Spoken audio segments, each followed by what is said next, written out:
Hey guys, this is Warhawk Beyond 2040 bringing to you another edition of the Spider-Man review series, and today once again I am going to be talking about another favourite episode of mine from Season 1, and this episode in particular is the Season 1 finale of the show, and the reason why this episode is one of my favourites is for two reasons. It introduced two key players to the Spider-Man animated series, and both of these guys would go on to play very important roles in later seasons. And the episode that I am going to be talking about is, of course, Day of the Chameleon. Now, the Chameleon has always been my favourite Spider-Man villain for many years, and he made his first appearance in Amazing Spider-Man issue 1 back in 1962. And lots of people may not realise this, but the Chameleon was actually the first villain that Spider-Man ever faced, and he was very different to how he was in the cartoon. And basically in the comic books, the Chameleon had a very old school retro look to his appearance. He looked like an old World War II fighter pilot. He wore a green jacket, goggles and a scarf, and he rarely ever spoke. And he was a master of disguises, and he was using all different costumes, rubber masks, wigs, and he was able to change his voice depending on the appearance that he took on. And what I liked about the Chameleon was he never ever spoke, and when you have a villain that never talks or says a word, that makes him more interesting and twice as dangerous. And the only time the Chameleon ever talked was when he was in disguise impersonating someone else. And what I also liked about the villain was it's always interesting to fight someone who can change his appearance, because that makes him very difficult to pin down and track down as well. And if not for Spider-Man's spider senses, he would never catch the Chameleon, because he's so dangerous and so quick, and as I said, he is a true master of disguise. And how do you catch someone who can change his appearance just like that? And although Chameleon using rubber masks and costumes in the comic books worked fine, I liked the idea that they went with in the animated series, where they gave him this image device belt where he was able to press a button and he would change his appearance. And another feature on that device was he would snap an image of somebody, whether it was in a book or someone passing by, grabs that image, and he basically takes on that image after he touches a button on his belt. And I kind of like that ability more than the one they did in the comic books, because I don't think that gimmick from the comic books would have worked in animation. It would have been too difficult and very complicated to just have a guy keep changing his appearance and changing his look all the time. So going with the image changing device was a much better move in my opinion. And the look that they came up with for the Chameleon in the animated series was much better than the one they had in the comic books, as I said earlier, where he looked like an old-fashioned World War II fighter pilot. For the cartoon, the Chameleon had a shaved head, pale skin, and he wore this military blue, orange, red combat suit, which made him look more like a soldier than your traditional fighter pilot. And the thing with the Chameleon's face was, it was very hard to tell whether it was a mask or that was his actual face, because I seem to recall in the comic books, Chameleon's face was kind of like this plastic covering which covered his entire head, so he was able to take on the rubber masks that he would put on. But here in the animated series, he looked more like a walking ghost slash skeleton, and he had a very sinister looking face, and his look was very similar to Captain America's main enemy, the Red Skull,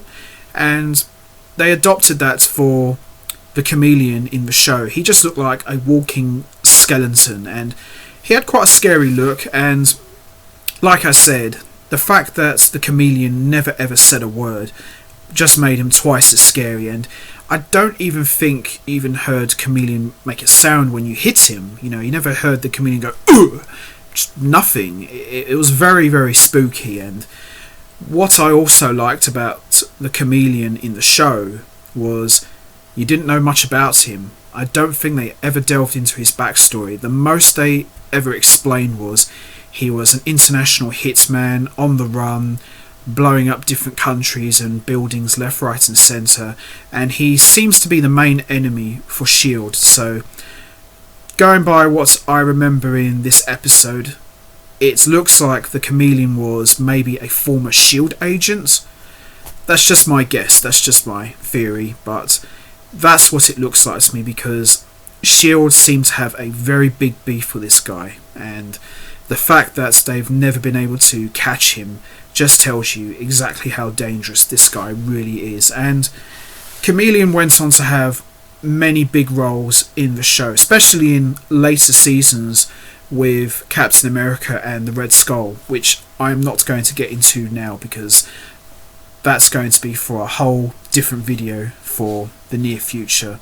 So the Chameleon was the first key player that was introduced in the animated series of Spider-Man, but we would also be introduced to another key player for the show, and that was of course Nick Fury. Now, Nick Fury's appearance in Spider-Man the animated series would mark the start of many iconic Marvel heroes crossing over into Spider-Man's show, and Nick Fury, his role was very different to the role that he would take on in the MCU many, many years later.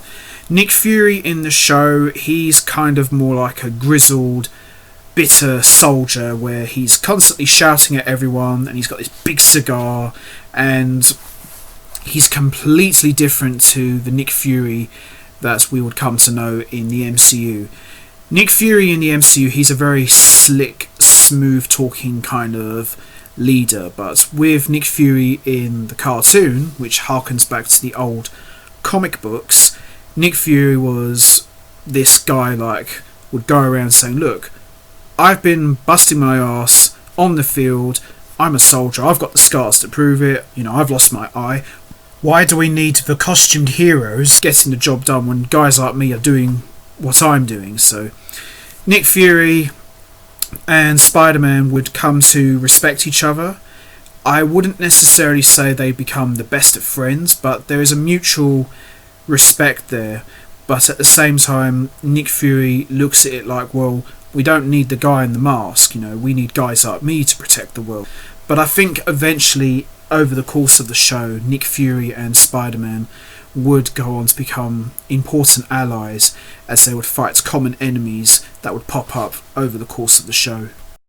Now, this episode would also mark the second time that J. Jonah Jameson played a big role in an episode story, and the last time that he did that was a couple of episodes back in the Sting of the Scorpion episode, where he helped Mac Gargan become the Scorpion, but he indirectly helped create a villain.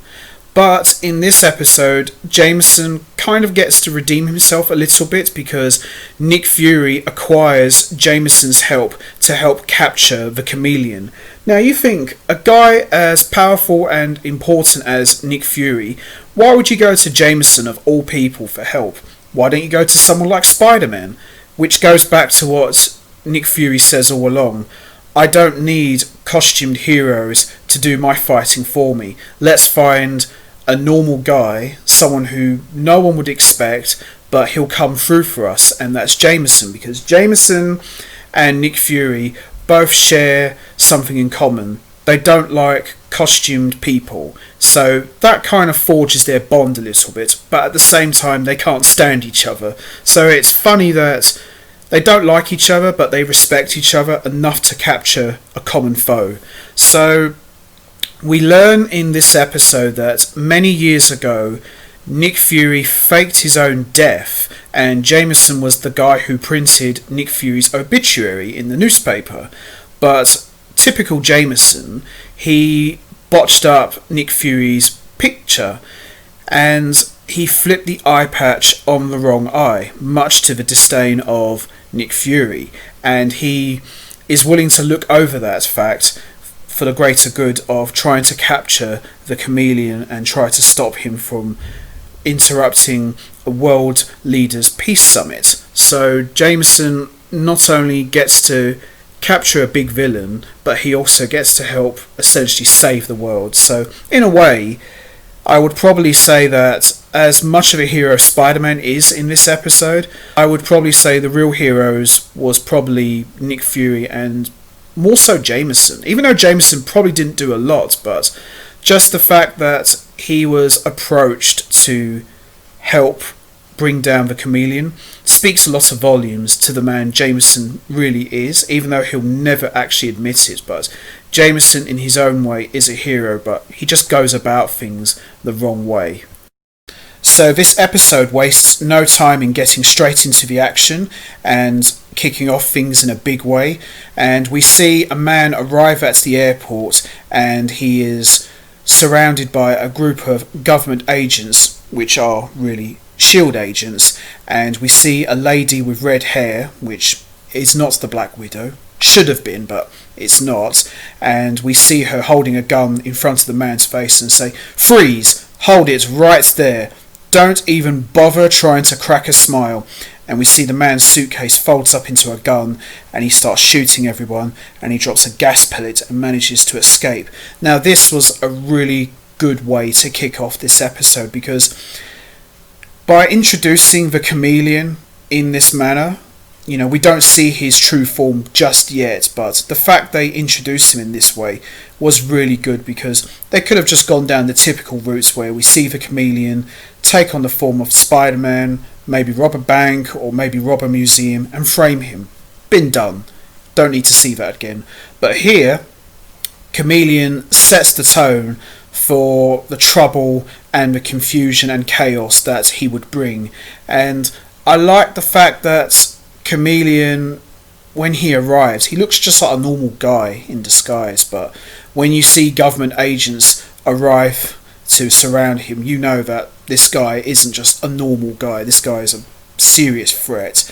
And later on in the episode, we see the Chameleon in his true form, and he takes on the appearance of a helicopter pilot, and he manages to escape in a helicopter, but government agents shoot his helicopter down, and just at the right moment Spider-Man shows up in the nick of time and gets the man out of the helicopter, not knowing that he is actually saving a dangerous man the caliber of the Chameleon. So excellent way to kick this episode. A lot of fun, a lot of action, no time to kiss your sister or high five someone, straight into the action and straight to the point. Absolutely love this opening. Probably one of the best opening episodes I've seen for season 1. This was really, really good. And in a way, it kind of reminds me of like a cinematic movie where the action starts at the airport and you just got this massive chase where you're trying to capture the villain at all costs. Everybody is after the bad guy, and this was really, really good. And I'm glad they adopted this sort of type of action for the cartoon, and it works really, really well. We then see Spider-Man put the pilots down on the ground and manages to save a woman and her child at the nick of time before the helicopter crashes down on them. But the man who's the pilot manages to slip away from Spider-Man, and we see the Chameleon in his true form manages to hide in an alleyway away from the public and away from Spider-Man. And I love in this episode, just like I said at the beginning, that Chameleon doesn't speak at all. Now, any normal villain would say, "Thank God I got away from that guy." He just doesn't say a word. He just quietly leaves the scene of the crime, and he doesn't even laugh. I mean, most typical villains always give like a little evil laugh, but this guy doesn't even say a word. It's just really spooky. So he just quietly walks away and hits his button on his belt and takes on the disguise of another civilian and just walks away quietly.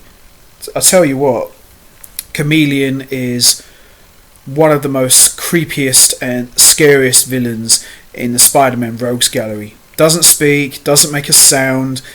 He's just like a chameleon, no pun intended, and that's why he's my favourite villain, because he doesn't need to speak. His actions speak louder than words, and his appearance alone just makes him even more frightening. So, excellent way to introduce the Chameleon into the animated series, and as I said earlier, excellent way to kick off this episode with plenty of action and plenty of drama. And Chameleon has already set the tone, and him and Spider-Man haven't even officially gone at it yet, so this is already shaping up to be a real fun episode, and it's only just started. Later on at the Daily Bugle, Peter Parker quickly runs out of the elevator and straight into Jameson's office, despite Jameson's secretary Glory Grant telling him that he can't go in. And inside we see several photographers are taking pictures with him, and Peter attempts to get Jameson's attention, and Glory Grant tells Jameson that he is late for his tuxedo fitting, and Jameson very sarcastically says, "Ugh, blasted monkey suits, I hate them," and Peter follows him into the elevator and asks that if it is possible that he could have a picture of the upcoming peace treaty signing. Jameson tells Peter that you're nuts, and Peter says, "Look, this is the only time that all the world leaders are going to be in the same room at the same time. You've got to let me get a picture of this historical moment after all of the great Spider-Man pictures I've taken for you over the years." And Jameson finally caves in and agrees to let Peter take a picture of the world leaders together, not realising that they are being watched by the Chameleon, who takes on the appearance of J. Jonah Jameson and walks straight into the Daily Bugle. Meanwhile, as Peter and Jameson are talking, the limo drives to a dead end and seals all of the windows shut, and the limo driver tells Jameson and Parker that no harm will come to them, and Jameson yells at the driver by saying, "What's the meaning of this? Do you know who I am?" And Peter Parker says to himself that, I better not do anything stupid. Let's see where this guy takes us, unlike Mr. Calm over here.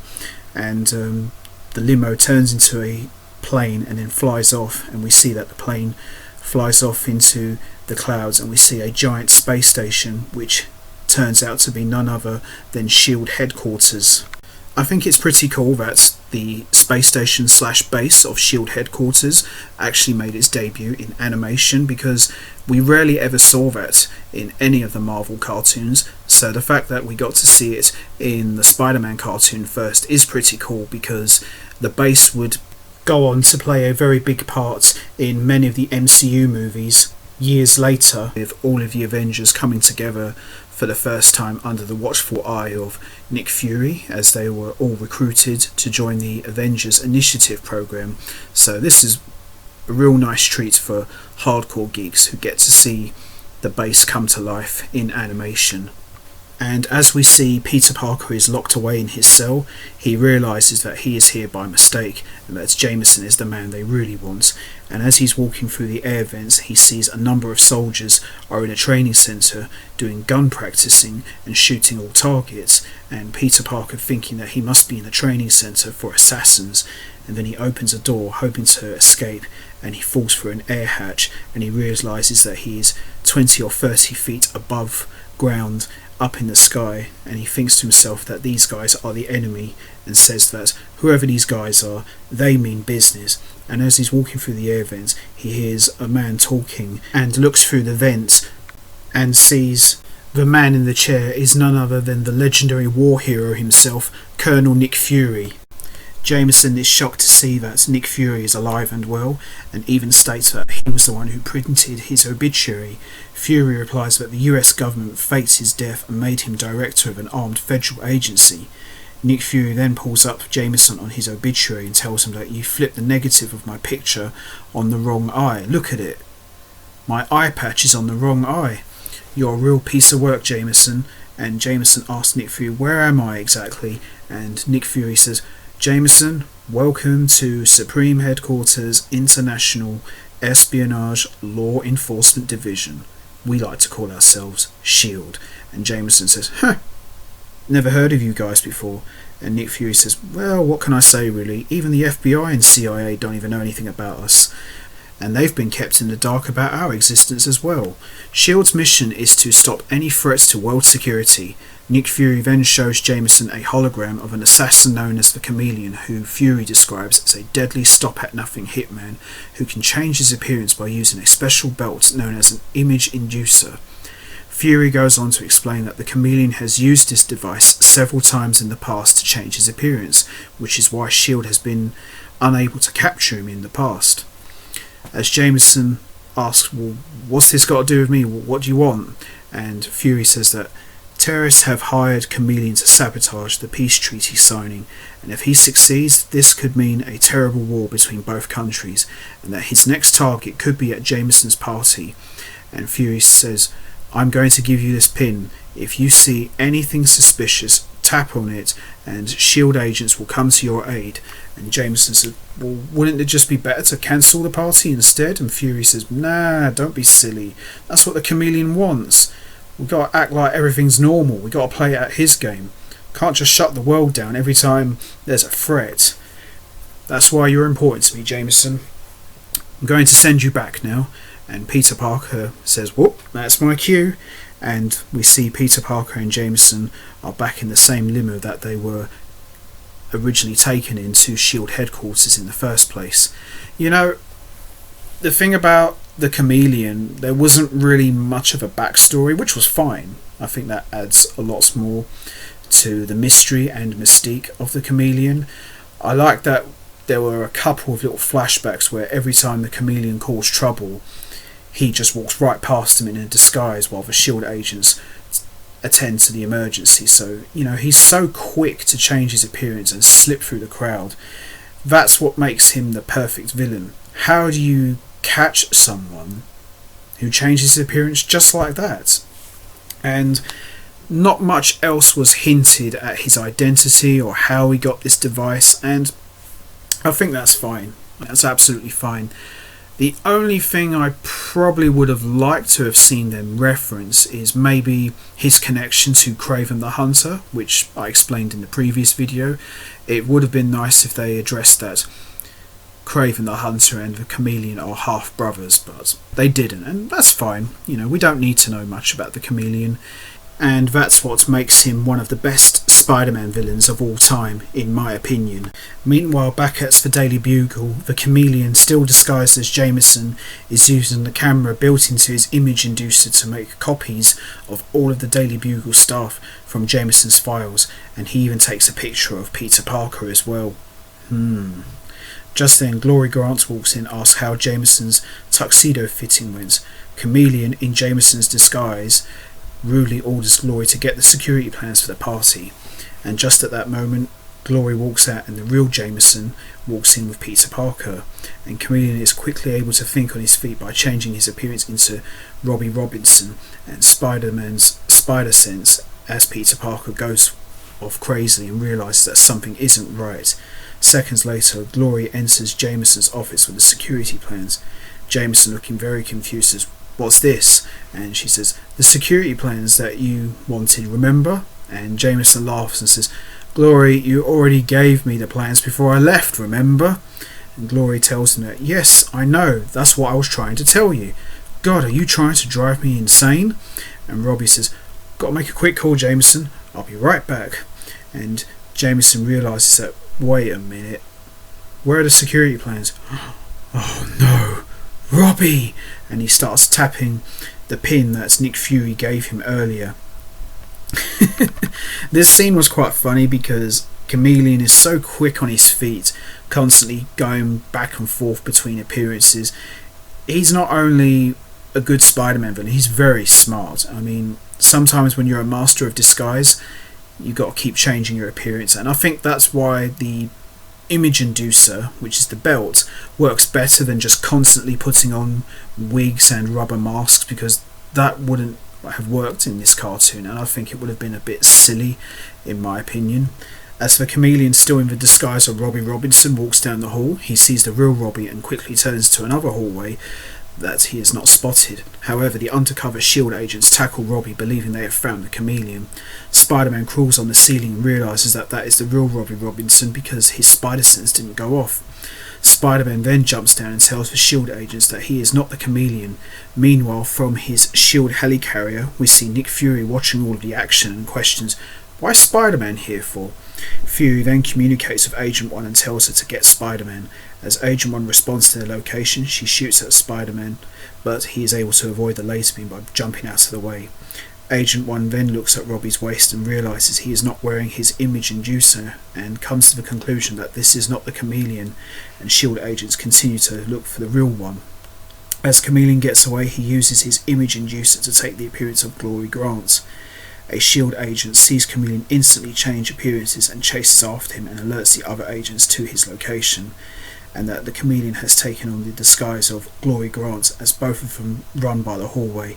Spider-Man then sees the Chameleon and picks her up and says, "It's not every day I pick up very strange women," and Chameleon in Glory Grant's disguise says, "Cute, but not very bright," and then gasses him with smoke in his face, and he drops, which allows the Chameleon to get away and take on the identity of, you guessed it, Peter Parker. As the Chameleon in Peter Parker's disguise takes the elevator to the lobby of the Daily Bugle, he starts to leave the building, but he is quickly stopped by Mary Jane Watson, who believes that is the real Peter Parker, and tells him that she is an understudy in the Shakespeare Festival tonight and she is able to save him a seat. Chameleon, having to think on his feet very quickly, pulls Mary Jane in closer and gives her a kiss after the S.H.I.E.L.D. agents leave, thinking the Chameleon has run out the door, and Mary Jane, looking all blushing and flustered, says, "Well, I'll take that as a yes." "Peter, why did you do that?" And Peter Parker says, "Well, I thought I wanted to, and Mary Jane says, "What makes you think I'd even let you?" and winks at him, and Peter Parker quickly runs away and says, "Well, let's just say that Peter Parker is officially the luckiest man in the world."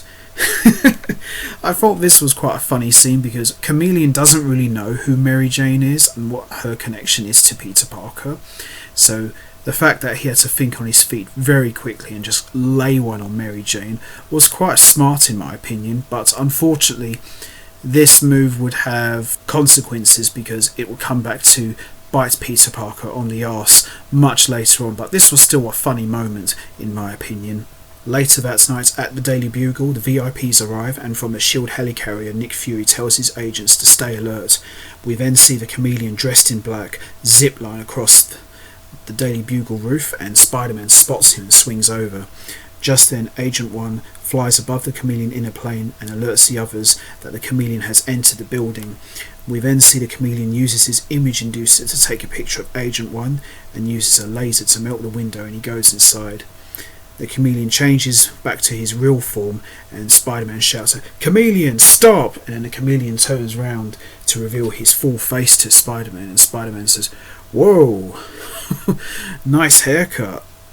And then the Chameleon throws a grenade at Spider-Man, which releases a smoke screen which allows him to get away, and Spider-Man starts coughing. As Spider-Man chases after him, Chameleon runs into some S.H.I.E.L.D. agents who attempt to stop him.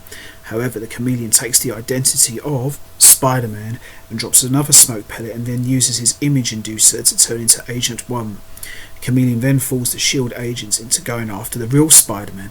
However, Spider-Man webs up the S.H.I.E.L.D. agents and runs off. He says, "This is ridiculous. We're all fighting each other while the Chameleon gets away. Maybe I should start changing disguises too." Meanwhile, back at S.H.I.E.L.D. headquarters, Nick Fury contacts Agent 1 and tells her that this is now a code red and that he is on his way at Jameson's penthouse in 10 minutes. Agent X then tells the pilot to fly her to the penthouse because she has to get to the VIPs to safety, and that Fury believes that the Chameleon is now moving upstairs. A short while later, Chameleon makes his way to the basement and uses sleeping gas to knock out the S.H.I.E.L.D. agents. As the Chameleon enters the basement, he turns a valve which shuts off all of the gas in the building, and a maintenance man is then sent to check it out. Meanwhile, at a theatre, Mary Jane is performing her play, and she looks closely to see if Peter Parker is sitting there, but he is nowhere to be seen. "Ah, Mary Jane, if you only knew that the man you was talking to wasn't Peter Parker at all, I bet she would have a different opinion." Meanwhile, back at the Daily Bugle, the maintenance man goes to the basement to check on the gas. He is able to turn the gas back on, but it's attacked by the Chameleon from behind. He uses his image inducer to take his identity and heads off to the penthouse where the VIPs are. At that moment, Agent 1 arrives and Peter Parker's spider sense goes off, alerting him that the Chameleon is in the building. As Agent 1 walks up to Jameson, she tells him that Colonel Nick Fury wants to get all of the VIPs out of the penthouse. As Agent X, Jameson and the VIPs are greeted by Nick Fury himself. Spider-Man is surprised to see Nick Fury is here in the flesh, and then realises that something is not right. He takes a second look at Nick Fury and notices that his eye patch is on the right eye of his eye instead of the left eye. Spider-Man realises that the Chameleon is here and tackles him to the ground. Jameson yells at Spider-Man and says, "Has the wall crawler finally lost his mind?"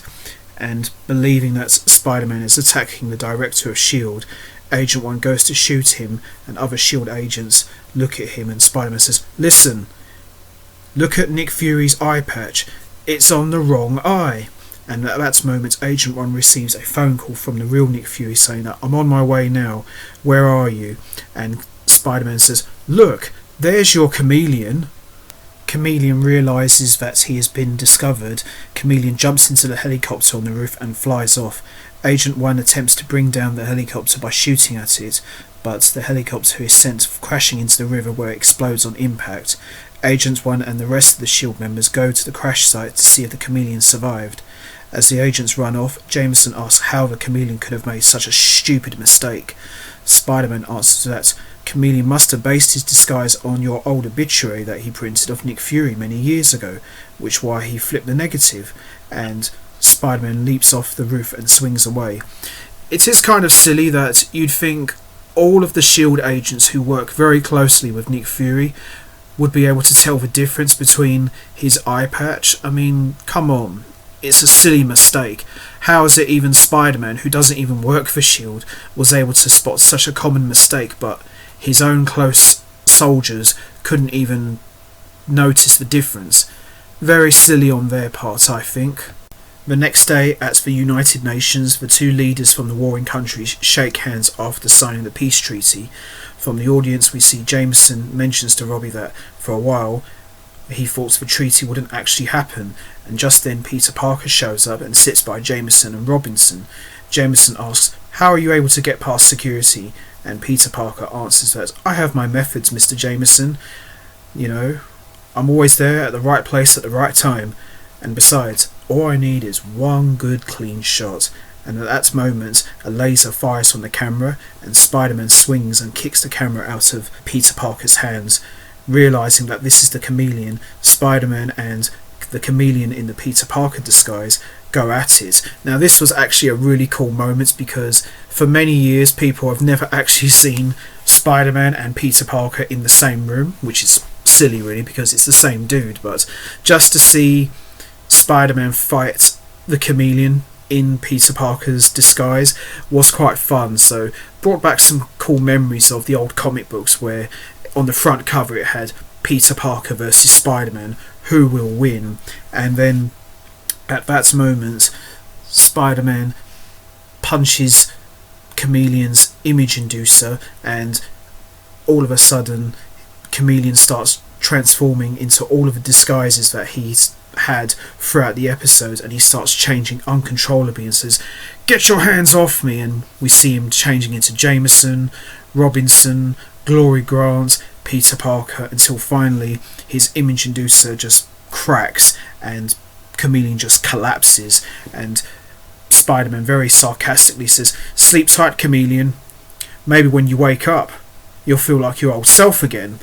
And he swings away, and Jameson looks up and says, "Oh no, the Chameleon here next to me? Oh no, I need a long vacation." And then minutes later, Spider-Man watches the two leaders walk out of the United Nations together, and he says to himself that, "Well, you saved the world again, and what do you get? No thank you, no gratitude. No one's ever thanked Spider-Man for anything." And at that moment we see Nick Fury in his helicopter shout out, "Hell of a job you did there, Spider-Man. thanks for your help. And then Spider-Man looks up and says, wow, someone actually thanked me? Someone thanking Spider-Man? Well, there's a first.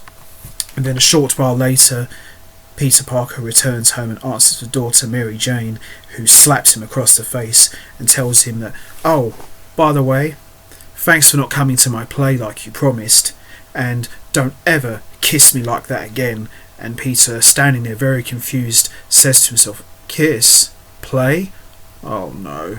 The Chameleon. And then Peter runs after Mary Jane and explains what exactly has happened in his own goofy way. He says, look, I can explain, that wasn't me. Well, it was me, but please, MJ, just listen to me, please. And that pretty much concludes the Day of the Chameleon review. Overall, a really good episode and a real fun way to end season 1. I really enjoyed the way they used the Chameleon in this episode. I'm glad they didn't go with the whole rubber masks, wigs and different disguises attire sort of gimmick for him, because I don't think that would have worked for the 90s cartoon. I think the idea of using an image inducer belt was a really cool gimmick, because it allows the Chameleon to basically change his appearance with a push of a button. And I do believe in later episodes, due to Spider-Man breaking the image inducer on Chameleon's stomach, his body absorbed all of the energy, so he was able to transform his appearance just like that without actually having to use the device. So that was a nice addition as well. And Nick Fury and the Shield working with Spider-Man, even though they weren't working together in that sense, was quite nice. And this would be the start of many other iconic Marvel heroes making their appearances in the Spider-Man 90s cartoon over the course of the show's run. But I really enjoyed this episode a lot. It was a lot of fun, and as I said, this was a really good way to end a real fantastic first season. So I'm going to wrap this up now.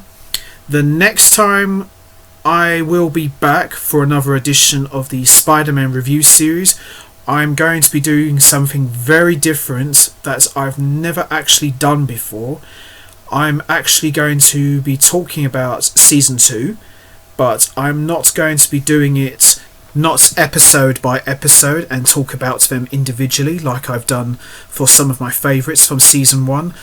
I am actually going to be talking about all of season 2 from start to finish in its entirety as an hour-plus long video, which is something I have never actually done before. So I'm going to try and figure out a way how to pull that off, but it's going to be a lot of fun. And anybody who knows what season 2 is all about, trust me, you're in for a real special treat. So that will be for another video, for another time. So what was your thoughts on the Day of the Chameleon episode? Did you enjoy it? Was there any aspects you liked? What was your favourite moments? Did you like seeing Spider-Man fight, air quote, Peter Parker? And what was your thoughts on Nick Fury's role in this episode? Did you enjoy the fact that he was also trying to hunt down the Chameleon? And did you like the fact that him and Spider-Man both had a common enemy? Or do you think Nick Fury wasn't needed in this episode? You know what to do, guys. Hit the like button, hit the subscribe button, leave your thoughts and comments down below, and I will be back next time for a very special edition of the Spider-Man review series, where, just as I mentioned, I will be talking about all of season 2 in its entirety from start to finish, and make sure you don't miss that, because that's going to be a lot of fun. So until next time, take care everybody and stay safe, and thanks for listening.